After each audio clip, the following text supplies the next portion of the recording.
नमस्कार बच्चों, सभी बच्चों का स्वागत है।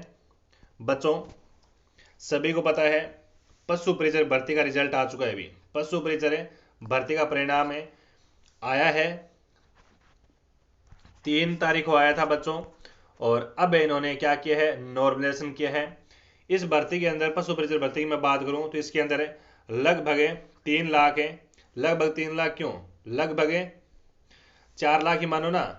4 लाख बच्चों बच्चों का सिलेक्शन हुआ है, ठीक है। यानी 4 लाख बच्चों का पेपर है वो पास हुआ है इस भर्ती के अंदर।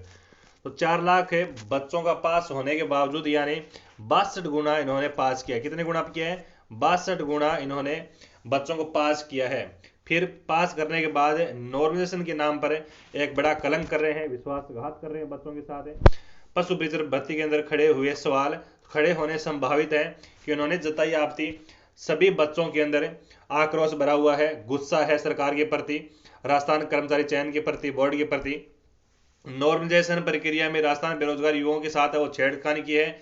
इसके अंदर आपत्ति किसने जताई है? इसके अंदर है वो आपत्ति जताई है बेरोजगार यूनियन के अध्यक्ष हनुमान किसान ने। एक सवाल खड़ा किया है। क्या खड़ा किया है कि किसान आरोप कर रहे हैं कि छठी पारी परीक्षा के अभ्यर्थी के अन्य पारियों के तुलना में कितने नंबर बढ़ाए हैं? 25 से 30 नंबर अंक बढ़ा दिए गए हैं। 25 से 30 अंक बढ़ाना, इसका मतलब पहली, दूसरी, तीसरी और चौथी और पांचवी पारी को झटका लगा है।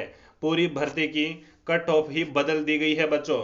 इस भर्ती में अधिकांश छठी पारी के अभ्यर्थियों का चयन हो रहा है। क्यों हो रहा है? छठी पारियों का चयन क्यों हो रहा है? या तो देखिए बच्चों, नॉर्मलाइजेशन का मतलब क्या होता है? सभी पेपर सम्मान करना होता है। यानी मैं बात करूं सभी पेपर सम्मान कैसे हो सकते हैं? कोई पेपर हार्ड आ गया तो कोई पेपर सरल आ गया, तो उनको एकदम नॉर्मल करना होता है, बराबर करना होता है, सम्मान करना होता है। जब आप पेपर बना रहे थे तो आपको लगा नहीं था कि चौथी पारी हार्ड है, फिर भी उसके नंबर चौथी पारी के नंबर कितने कम किए गए हैं बच्चों, आपको पता है क्या? 15% डिलीट किए गए हैं। यानी 15% हैं वो कम किए गए हैं। क्यों किए गए हैं? ये गलत है। इसके लिए हमें एक आवाज उठानी पड़ेगी इन शहंशाहों के प्रति। तरफ है पारी की 135 अंक वाला अभ्यर्थी भी चयन से बाहर है। यानी अन्य पारी में 135 नंबर जिनके बन रहे हैं वो भी इनसे बाहर हो गया है। बोर्ड द्वारा पारियों का आवंटित भी नियमों के विरुद्ध किया है।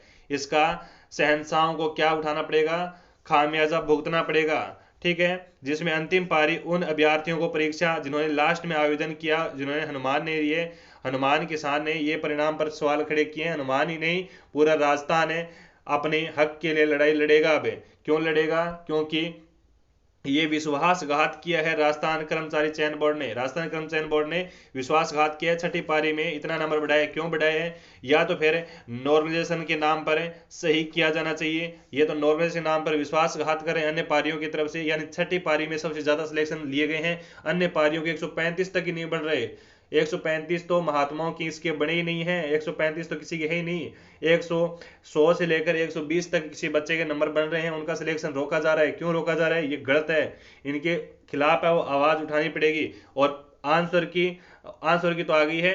नॉर्मलाइजेशन दोबारा करना पड़ेगा और इसका पेपर का रिजल्ट है वो दोबारा डालना पड़ेगा, ठीक है। इसके लिए हम एक तार में एक खड़े होकर हम क्या करेंगे? इसके लिए आवाज उठाएंगे। ये क्या किया है? राधा मीणा का एक सवाल है। राधा मीणा का एक ट्वीट आया, कह रहा है कि जनरल बॉय के लिए 2500 रैंक तैयार की गई है, जिससे 2500 रैंक है वो तैयार है। और ओबीसी बॉय के लिए आपकी 4500 रैंक, जिसकी कम रैंक है वो अन्य भर्तियों की तैयारी शुरू कर दे। ये कोई बात थोड़ी होती है। ये भी इन्होंने कहा है। और ये कहा है कि जल्द ही अनुमानित मेरिट करने का प्रयास करेंगे। मेरिट आने से पहले सवाल खड़े कर दो बच्चों। यही मौका है, यही अंतिम रात है, यही अंतिम बारी होने वाली है। अभी आपके पास है, टाइम है बच्चों। अभी क्या करो, सभी बच्चे ट्वीट करो आलोक को, ठीक है। आलोक को सभी बच्चे ट्वीट करो कि पेपर का रिजल्ट दोबारा आना चाहिए, ठीक है। पेपर का रिजल्ट दोबारा आना चाहिए। नॉर्मलाइजेशन के नाम पर ये विश्वासघात नहीं होना चाहिए प्रत्येक बच्चे के पास है। क्योंकि चौथी पारी के अंदर काफी सारे बच्चे इंटेलिजेंट थे, उनके भी मेरे पास मैसेज आए कि सर जी ये बहुत गलत हुआ, हमने इतने क्वेश्चन किए, अब मानो कि 125 क्वेश्चन सही हो रहे हैं, उनका भी सिलेक्शन नहीं हो रहा। और छठी पारी के अंदर जिस बच्चे के 100 नंबर बन रहे हैं उनका भी सिलेक्शन हो रहा है। यानी 30 से 35 नंबर बढ़ाना बहुत बड़ी बात होती है छठी पारी के अंदर। तो ये बच्चों के साथ पहली पारी से लेकर पांचवी पारी तक बच्चों को विश्वासघात हुआ है बच्चों, उनका झटका लगा है। ये गलत है। ये बेरोजगारी के नाम पर क्या है? धक्का है एक प्रकार का।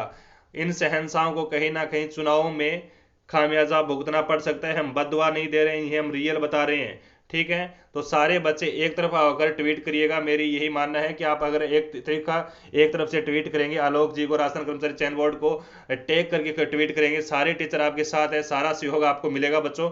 अभी टाइम है, अगर नौकरी लगना है, इस भर्ती में अपने हक के लिए लड़ाई लड़नी है तो आपको करना पड़ेगा, आंदोलन करना पड़ेगा।